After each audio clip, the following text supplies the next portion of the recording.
What's up, guys? Welcome back to the YouTube channel. This is not my normal pad. This is not my normal vehicle. We're over here at Courtney's house, the Paint and Paper Hustle. Go check him out on YouTube.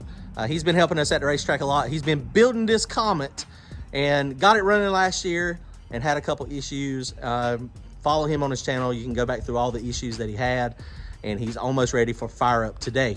So we're going to just go through everything. I was just coming up here to help him out. This is his first race car he's ever built. He's done a remarkable job on it.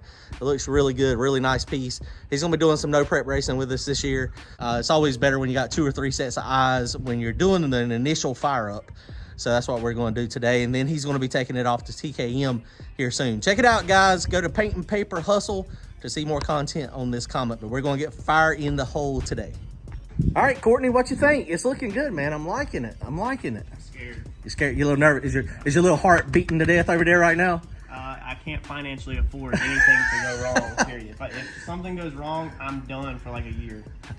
What was that? The Lion King, Tiger King, where he was like, I'm financially ruined. Yeah, I'm done. Yeah. I understand. I legitly can't afford it. I understand, man. But race cars, people don't understand how much, even when you do it yourself, they don't understand the time and money it takes to do these things. And Courtney has got, in my opinion, the worst motor in mankind. More chains than brains is all I can think about.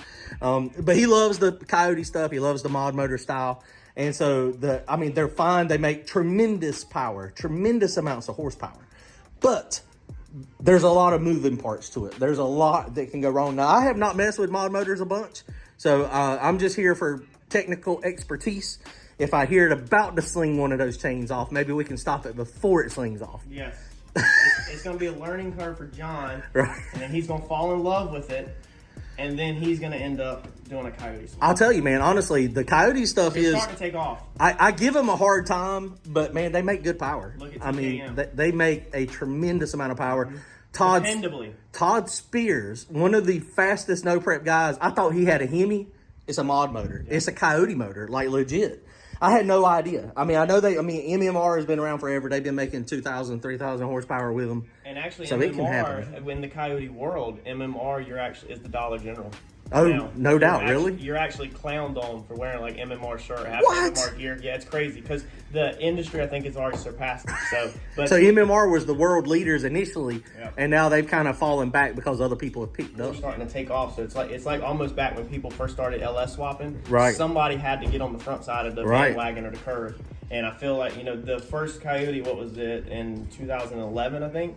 So we're over 10 years old now. They're starting to come into the junkyard. I think more people are going to be swapping them in the future. That's crazy, man. And you got this. I mean, you got them out of a truck. This is a factory block. Yes. Factory crank. Yep. It has aluminum rods in it. Yep. Aftermarket pistons. Yep. Aftermarket cams. Yep. And a bunch of chains. Yes. Like too many chains. It's factory chains, though, right? They're upgraded. Are they upgraded? Everything's upgraded. Gotcha. So of course it's got the Holley intake on it. It is on Holley Dominator, and he's got a bunch of, on his channel, he'll talk about everything, the details, a lot of parts and pieces. Of course, it's got a Procharger. This is one of the smaller ones, but this one will make really good power. And so for what he's trying to do, this thing's going to be pretty light. He was building it to go kind of radial racing a little bit, but radial stuff is kind of too fast now. It's out of control. I mean, if you're a budget guy like John's channel, that's my channel, like we all just have normal jobs, we're not rich. You can't afford a radial race. You're forced to literally no prep if you want to stand a chance at winning anything, pretty much, or grudge race with lower cars. It is almost ready. He's got it on some slicks now. Had it on radials to start with. We've already blew it up once. Right. Yeah. So it's been done. Right.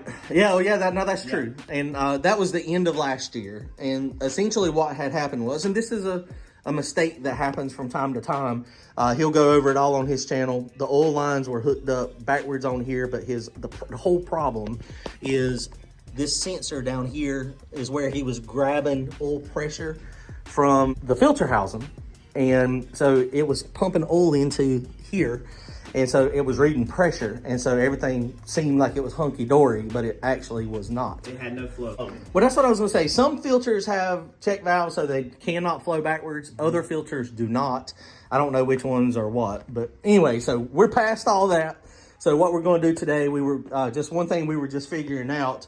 He's got the Holley Dominator, and we've been over here messing with coolant temp sensor. He put an aftermarket coolant temp sensor in it.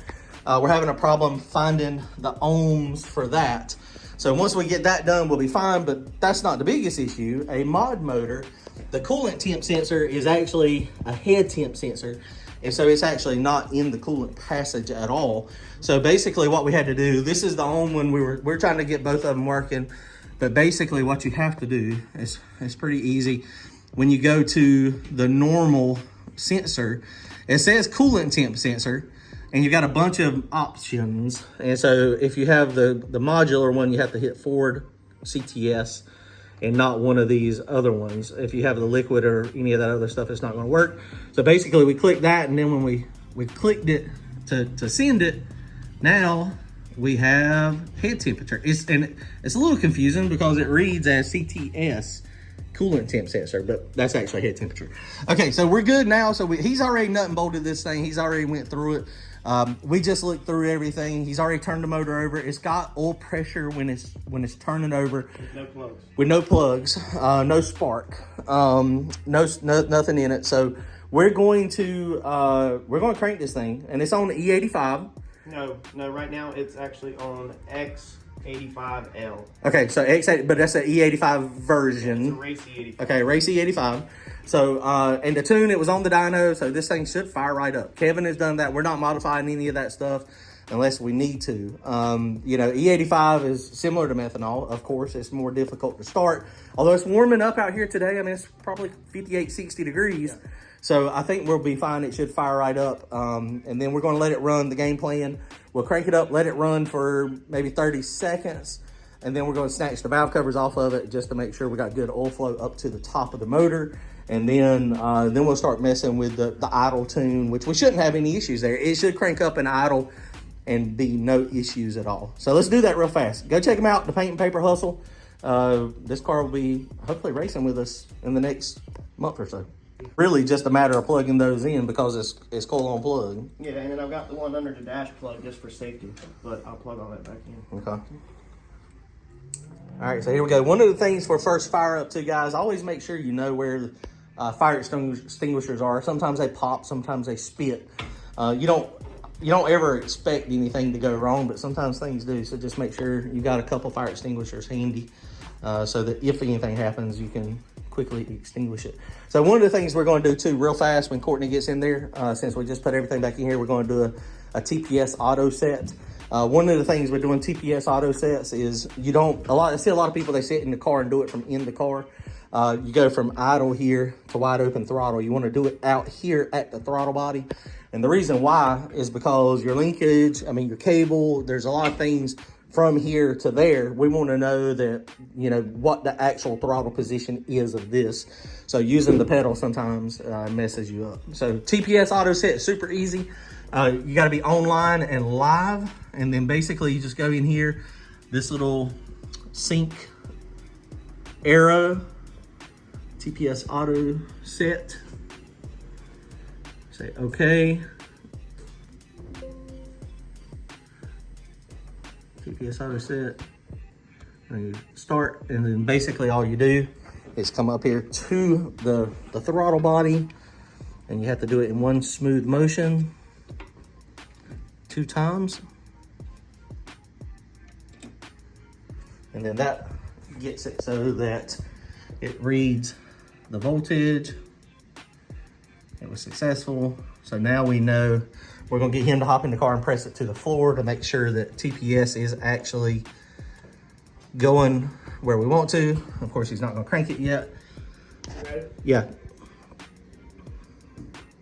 So we got 100% throttle backed off, so that's good. The other thing we're gonna do real fast coming in here, we want to set up our data logs. I don't know how that was set up previously. Kevin was pulling some data logs before when they were on the dyno. So we're gonna set that up. And basically this is the input trigger RPM. We're gonna do it based on TPS. That always works really good for me. So greater than, I'm gonna set it really low at like 20% right now. And we're gonna mount log for 60 seconds. So basically what that's gonna do is what I'll do before he cranks it, I'll get him to press it to the floor. It'll open more than 20%, and then try to crank it. And then if we have any issues, there's some in the data log, also in the normal data log. Preferably you can do, if you're having issues, you could do a system log. But if you're not doing a system log in your normal data log, you can see crank sensor and cam sensor and see if there's any obvious issues or errors in there. But so we're gonna start that. Okay, here we go, let's start it. All right guys, here we go, first fire up. So we're fixing to try to crank it now. We just got everything done. We need to go to the floor to start the data log. It starts at 50%. And we're just going to let it run for like 15 or 20 seconds, 30 seconds. Probably 15 or 20 seconds. Go ahead and fire it up, cuz. And then if it don't run, do you want me to feather the pedal a little bit? Yeah. Try to get it to run. We have not sprayed brake cleaner or anything in it. So it does have an electric fuel pump. It's only 85. It's warm enough. Hopefully it'll crank right up. Okay, you ready? Yep.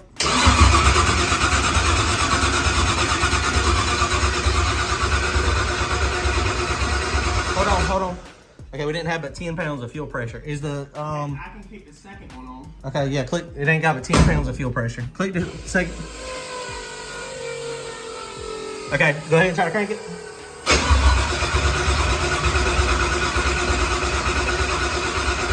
Hold on. Okay, it's trying to crank. This is an E85 thing right here. All right, hold on a second. Okay, guys, so I just went into the startup enrichment. We're gonna give it a little bit more fuel to try to crank it. All right, go ahead and try it. Oh, go to the floor real fast to start the data log. Okay, now let go. All right, crank it.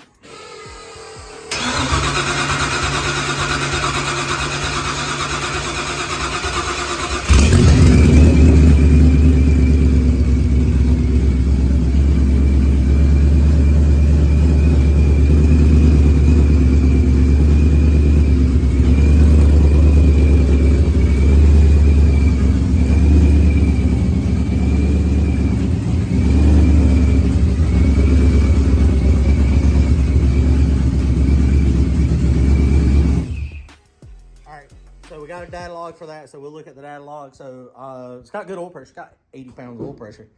So we're going to snatch. But it had good oil pressure last time. That's true. So we're going to snatch valve covers off of it real fast. Make sure that there's oil to the top of the motor, and then we'll be set. I like these burn down tubes. That looks really nice. Call TKM for that, and this is Amazon-20. That looks nice. Does that thing got a Hemi in it? I wonder who did Ford steal the design. That's a Hemi design, and hemispherical head. Sound like Joe Dirt. I know, right? That thing got a Hemi in it. So he's gonna pull it off real fast. Looks like we were fine. So first start up, we let it run. It didn't run long.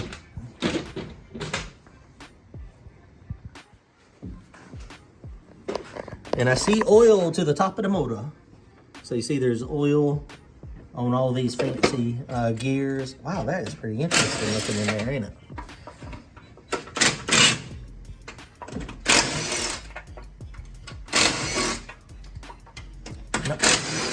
What does that lobe right there do? I don't know anything about mod motors, but that lobe right there is stupid wide.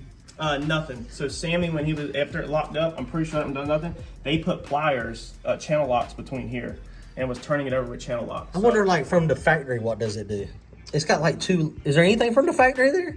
I don't know. I just know they put channel locks in between there. It was like, they weren't worried about. Yeah, it's got oil over here on this side, so he's gonna check the other side and see. These things, it's crazy. Courtney sent me the specs too. It's funny. I mean, you can see how little these little valve springs are. Of course, there's no push rods because the cams are overhead. But these things have like 113 pounds of seat pressure. The camshaft is 510 thousandths lift. So I mean, in our world, that's tiny. And that's no seat pressure, but in, the mod motor world, overhead cam world, I mean, I guess that's a lot because it's aftermarket stuff. These cams are L&M Race Engine did all the cams. L&M Race Engine did your lockouts, their names are engraved on everything. These are aggressive, they say more aggressive blower cams.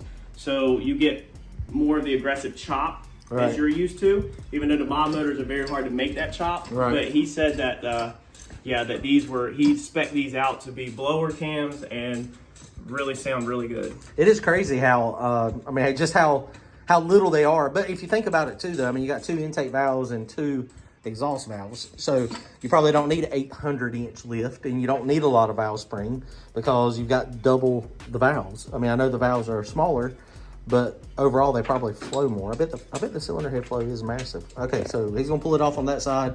I'm looking over the data log real fast. All right, guys, here we go. So this is start number 2. So we got oil everywhere, so everything's fine up there. So no issues with that. So he's gonna try to crank it again. Let's see if we can get it to crank up. You want to try it without the secondary pump or no? It doesn't matter. Go to the floor. Okay, to the floor. Okay, go ahead and now let off the floor. And yeah. My bad. All right, go ahead and crank it. Okay, hold on. So for some reason, we're not getting fuel pressure. So click the ignition off and then click it back on. Does fuel pressure immediately come up? The fuel pump is not coming on when it's cranking. You got 2 fuel pumps. You got, what do you have, a switch for one and the other one? Yeah, I can turn the secondary one off. Okay, let's see if we can figure out real fast why the pump's not coming on. All right, guys, so he's gonna, we're just gonna use the external one now. We can't really figure out exactly what's happening with the internal intake. So click on the, start the data log. Click on the external pump. Okay, go ahead and crank it.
Yep.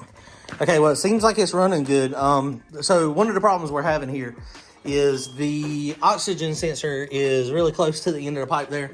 So basically I'm having to turn closed loop correction off while it's idling, because the way the exhaust is done to get it to clear the ground, the O2 sensor is probably, realistically, probably maybe 3 inches from the end of the pipe. So as the engine is pulsing the exhaust, it's making, it's reading fresh air, sucking fresh air in the end of the pipe and causing it to look lean. And so that's why you heard that surge. It was surging initially because it was a little too fat. It was trying to add fuel, so I turned the correction off, took a little bit of fuel out of it, and it kind of cleared up. That little leak there, was it loose? Just a little bit? I might need to replace it. I had it yesterday. I don't know if it's a O-ring or not. I think it's the actual MMR fitting that come with the housing. Is that permanently attached? No, it screws in. Oh, okay. So probably the O-ring's bad, or maybe. I'm gonna try to snug it down a little bit more. Okay. So it cranks up and runs. Idle's good. Takes the gas a little bit, just a little light throttle. This thing is too far. You can see. Yep. So I don't know. I guess I'm going to call Procharged and maybe get a spacer. It did hit the back of the pulley right there. We clearanced the bracket because it looked fine at TKM, but now the belt's literally running too far this way. Yeah. And these have no shims on nothing down here. So this is not a Procharged pulley. This is a Grip Tech. So it is made for the Procharged, but I'm gonna have to call it Grip Tech. It might just need. It looks like one rib. It's off. Yeah, it looks like it's off just a tad. Yep. So hopefully that, well, I mean, the pulley, should be able to come off, and then, like you said, just slide a washer on. Yeah, maybe. Because it's a quick change Grip Tech pulley. So you just undo these and it comes right off. It's not like a normal Procharged pulley where you have to pull the strap and all that. So, but I don't know if the hub needs a spacer. I imagine the hub needs a spacer, and then that will obviously set that out. Okay. So overall, not too bad. Did you look to see if the alternator started? Did you look at the voltage? I didn't either. No, I didn't either. I didn't look at it either. Okay, so he's going to try to snug that stuff up, get that leak fixed. Looks like we got good oil pressure. Everything seems to be okay. Turn the fuel pump on. Once fuel pressure comes up, all right, we're good. Go ahead.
because we know that's working properly.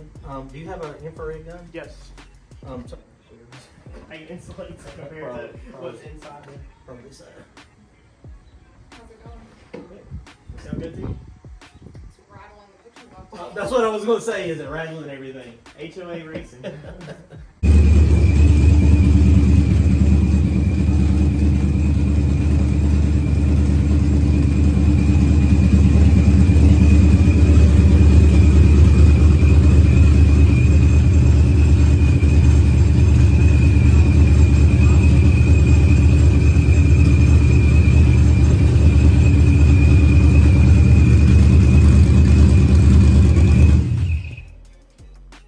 Well, I mean, it's getting a little warm, but it's not, we don't know what normal is for the head temperature. You know, it's one of those things. Everything seems fine to me, dude. I think you're ready. Greatly appreciate it. Yeah, get Chris to do what he's going to do. Figure out that pump situation. I mean, I don't think you need the in-tank. I mean, I'd probably just take it off if it were me. But I'm going to call T-Game because if I do something and then it blows up again, right, they're going to be upset with me and I'm bringing it back again. I mean, it seems fine. Doing that little light rev, that tune-up stuff, I hadn't, really modified anything. So, I think it's ready to go to the dyno. Drive it around, put it around. You got to bleed the brakes. I got a leak in brake line. We went to bleed them this morning, so we got to redo. Okay, I got you. So once you get that done, pull it down in gear. Yep. Sometimes putting it in gear loads it, and it makes it want to do some funny stuff with the idle and the. But Kevin did have it in gear. Okay, so multiple times. Right. You said you didn't modify too much stuff at all. No. So it should be fine. Which he's going to do all the tune and all that good stuff. So, all right, man. Well, it looks good. All right, guys, go check him out. Courtney's channel, The Paint and Paper Hustle. This comment will be at the track soon. Later, guys.